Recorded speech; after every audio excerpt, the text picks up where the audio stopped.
YouTube family તમારું સ્વાગત છે આપણા નવા વિડીયો સાથે। તો આજ વાત કરવાની છે વેલ ઓફ હેલ, એક એવો કૂવો જેને નર્કનો કૂવો કહેવામાં આવે છે। સાથે કહેવામાં આવે છે કે આની અંદર શેતાન અને ભૂતનો વાસ છે। તો કઈ રીતે, તો ચાલો જાણીએ। હજી સુધીમાં આપણી ચેનલને સબસ્ક્રાઇબ ના કરી તો ફટાફટ ચેનલ સબસ્ક્રાઇબ કરીને તમારા મિત્રોને શેર કરી દો અને સાથે એક લાઇક પણ કરી દેજો। તો ચાલો વાત કરીએ।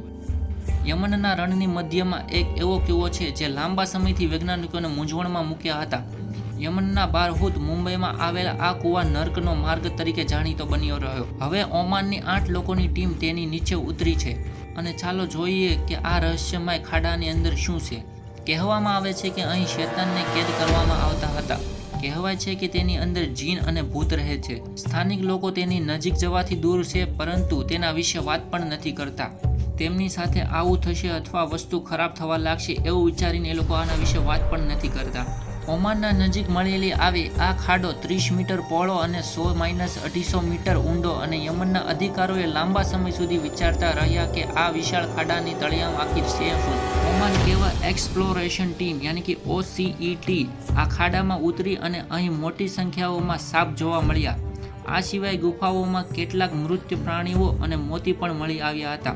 ઓમાનની જર્મન યુનિવર્સિટી ઓફ ટેકનોલોજીના ઉસ્તરશાસ્ત્રના પ્રોફેસર મોહમ્મદ અલ કીદીએ કહ્યું કે અહીં ચોક્કસપણે સાપ હતા, પરંતુ જો તમે એને કાંઈ ના કરો તો એ સાપ પણ તમને પરેશાન નથી કરતા। કહેવામાં આવે છે કે અહીંની ગુફાની દિવાલો પર રચપદ્ર રચનાઓ જોવા મળી છે અને ગ્રે અને લીલા રંગના મણકાઓ મળી આવ્યા છે જે વહેતા પાણીથી બનેલા છે। કિંડીએ જણાવ્યું કે અહીંથી પાણી, ખડકો, માટી અને કેટલાક મૃત પ્રાણીઓ પણ મળ્યા હતા, જેનું વિશ્લેષણ કરવાનું પણ બાકી છે। તેમણે કહ્યું કે ખાડાની અંદર મૃત પક્ષીઓ મળી આવ્યા હતા જે દુર્ગંધ ફેલાવતા હતા, પરંતુ કંઈ ખાસ જોવા મળ્યું ન હતું। Geological survey and mineral resource authority of Maharana director general સલાહ બાબેર અગાઉ જણાવ્યું હતું કે આ ખાડો પણ ઘણો ઊંડો છે અને તળિયેથી ઓક્સિજન અને વેન્ટિલેશન ખૂબ જ ઓછું છે।